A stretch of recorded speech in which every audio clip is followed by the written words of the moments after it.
Hey guys, it's me, EODGamer here, and today we're back with another Should You Pull video that I always do for you guys to help y'all make a better decision on where to spend your resources every patch that launches. And I'll also be doing a video on Nilo shortly after this, so you guys can check it out in the video card linked above once it's ready. And of course in this video, we can't talk about leaks specifically because we are a law-abiding channel, but we'll make 3 very broad assumptions that we want to follow by, and based on these 3 broad assumptions, we will analyze our leak-free content. And for those of you who just want a TLDR on what's going on, I think that Cyno is in a very good spot, and he's probably going to be one of the best aggravate DPSs for electro right now. And for those of you who don't have C2 Raiden Shogun or were thinking of maybe like spending some of your Primo Gems on C2 Raiden, Cyno acts as a very good alternative and possibly even better because he scales directly with Elemental Mastery. Whereas Raiden scales more with Energy Recharge, she doesn't really benefit fully from Aggravate. So yes, that's my TLDR. If you guys are looking for Electro main DPS and don't really have Raiden Shogun yet at C2, Cyno likely will be very strong for an Aggravate team comp or an Electro main DPS team comp, and likely will be best in slot for a 5-star Electro DPS. Now, let's start things off first with weapons as well as artifacts which I think that he can use. I think Keating Crossspear is going to be very good, especially if we are thinking of running him with a 4-piece Thundering Fury set. This boosts the damage of Electro, aggravate damage, as well as lowering his elemental skill cooldown. What this means is he's able to use his E shortly after he can use it again, and a large portion of damage actually comes from his elemental skill and generating a huge amount of battery for himself. Combining together with the Keating Crossspear, you get a very nice elemental skill damage bonus with the EM bump plus also generating energy for himself. Of course, it can only be procced every 10 seconds. So that's one of the builds that I'm thinking of. If you don't have this or you don't want to build this, you could also consider using a Favonius Lens if you really wanted to, but I do think that this likely will be more efficient for his overall kit because Cyno is able to use most of these stats really well. Of course, if you want me to talk about 5-star weapons, most of them likely will be really good. I'll be doing a testing video once he launches to test all of the spears that I have at level 90 to see which is better. But overall, I think Star Performer, you can't really go wrong with the crit damage substat as well. Other than that, for 4 stars, Black Cliff, I do think it will work really well together with Deathmatch for the crit rate because aggravate scales with crit damage because of the damage formula. So in terms of the second build, if let's say we were not considering a 4-piece Thundering Fury set, I think the other set that we can consider is the Gilded Dreams 4-piece set. And this is especially good since he's able to use most of the substats from the 4-piece set like attack and Elemental Mastery, which likely he will be scaling both off with. So if we are running, let's say like a double Electro, Dendro and a flexible slot, we will be already getting 180 Elemental Mastery bonus plus 14% attack from the Gilded Dream set.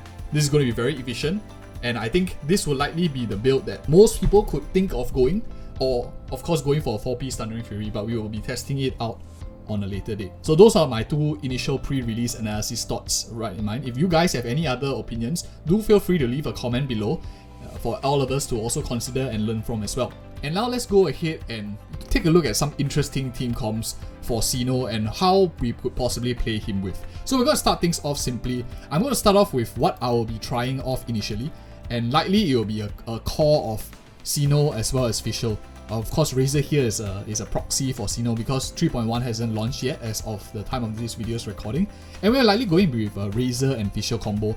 Fischl actually offers very good, if run tenacity and maybe even allergy as well. She can buff Cyno with attack and also give him very good battery, has decent sub DPS damage as well. Of course, the energy requirement is a caveat, and let's go on and I'll explain more thoughts as we go along this video. So now the next one is definitely we're going to need a Dendro character because we want to proc aggravate with an EM scaling Electro main DPS. And likely, in this case, DMC will be a pretty good option here, or we could even use Cole on field as well. So depends on what it is, but most people prefer, based on your votes on the community polls, it seems most of you prefer DMC, so I'll definitely be trying DMC out first in my initial showcase videos to let you guys have a better sense of numbers once he releases. And the last slot I think is pretty interesting, and there are 2 thoughts here. Some might say they want to go for a Nemo character to give that resistance shredding, and the other school of thought, of course, other than a Nemo, might be maybe going for Zhongli, who has a resistance shredding, but we will talk about that later on. So let's start off first with maybe Sucrose in the 4th slot. And the main issue that I feel with running a Nemo character here, although this comp definitely might work fine, even though it might lack a bit of healing. And the main issue I feel right here is that Anemo Viridescent Venerea, let me just get it out real quick for you guys to see. So the real issue with this Viridescent Venerea set that most of people might not be familiar with is the character has to actually be on field to trigger a swirl, then this procs. So it doesn't work when your character is off field and let's say you have stuff that's on the field and there's infusion. That's why you will realize sometimes your shred disappears if you don't swap into the Anemo character later on. Kazuha is pretty good uptime because you naturally will switch into his rotations much more to press a couple of E's more so that he does and keeps the uptime for a longer duration. Of course, the elemental buffing is not dependent on this and is separate, but I just want to highlight this thing that not many people might be fully aware of, that Viridescent Venerea actually has downtime. And this matters a lot for Cyno, and the reason because if we are assuming that he's going to be a very long field DPS, maybe similar to like Xiao, who has like a very long rotation, Viridescent Venerea definitely is going to have downtime. Compared to a character, let's say like Raiden Shogun here, whose damage is actually front loaded because her initial strike with the sword does a lot of damage and is the bulk of her damage. Cyno, on the other hand, seems to be a very consistent DPS where he dishes out a very nice linear graph of damage across the entire period of his burst. What this means is that we want a character that can buff him for as long as they can through his entire duration rather than buffing a very large portion of maybe the front half or a little bit of it.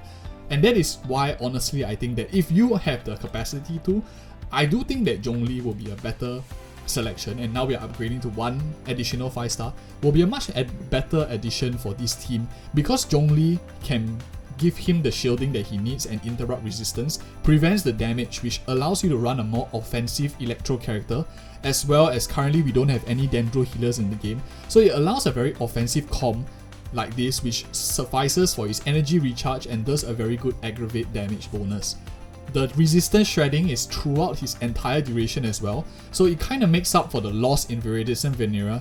And on top of that, of course, Zhongli can also be using the 4-piece Archaic Petra set bonus, and although it doesn't last throughout the entire duration and you have to still be on the field, at least it's some form of damage bonus that he can also give for electro characters for a decent amount of time as well. But another option that you can play in an Anemo comp, I feel that it will be really good. And the other Geo character I have in mind is actually Yunjin. And the reason for this is because Yunjin naturally likes to hold a 4-piece Archaic Petra set on her own. I've already done a video on my Yunjin build, so I'll just link it above in case any of you want to run this build as well, a 4-piece Archaic Petra Yunjin build. And she can also build a Favonius Lens to give battery to the team. Although she loses the aspect of shielding, this is a much more offensive team to give Cyno much more stronger damage.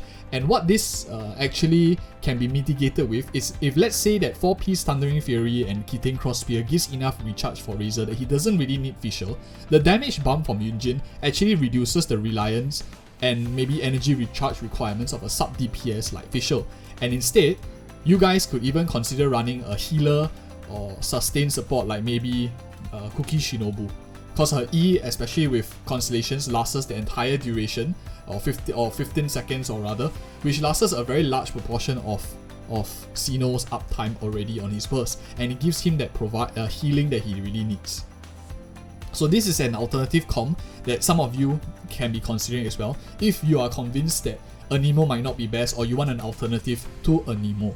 But of course, I do think that Anemo definitely will work well as well because it helps with grouping. You can group all the characters together, and maybe Jean might be an example of a way that you could run it, or even Kazuha and Venti to help with grouping to allow Cyno to do more damage because the monsters are grouped up. But I'm not convinced yet that Anemo might be the way to go, but I have to do actual testing, and I'll just tell you guys, I leave you at this with 2 varying team comps in terms of composition. And where it really gets interesting in terms of where we are now is what if Cyno's energy requirement is not exactly insanely high.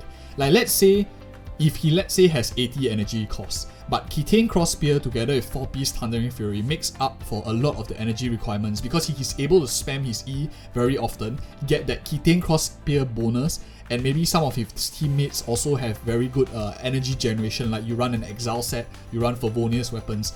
Then it opens the possibility for running a single Electro, which changes things changes things quite drastically. Because if you want to run him in an aggravate team, you have the option of running Geo Resonance.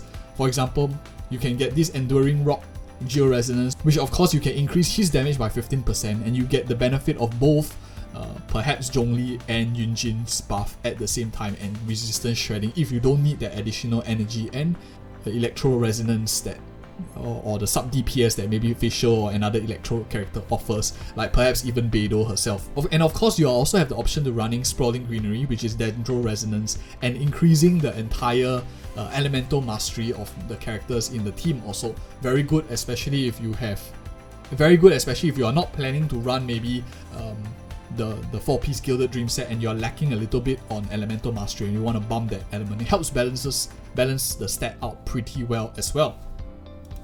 Now, he can even be played with a character like Bennett if his Electro doesn't get overridden to give him the attack buff as well. Many sources of attack buff, good sources of elemental buffs, normal mastery buffs. A long rotation makes him a pretty reliable DPS to have and doesn't require the upfront cost of a C2 Raiden. A very good alternative, and I do think he's definitely a very strong contender for your Primo Gems, especially if you don't have C2 Raiden and you want to play aggravate Electro. Definitely a fun character to have, and out of all of them, I think where characters were in the past, Electro has always been an element that required or an element that whales usually play because you need very high crit damage stats from 5-star weapons, constellations and the like.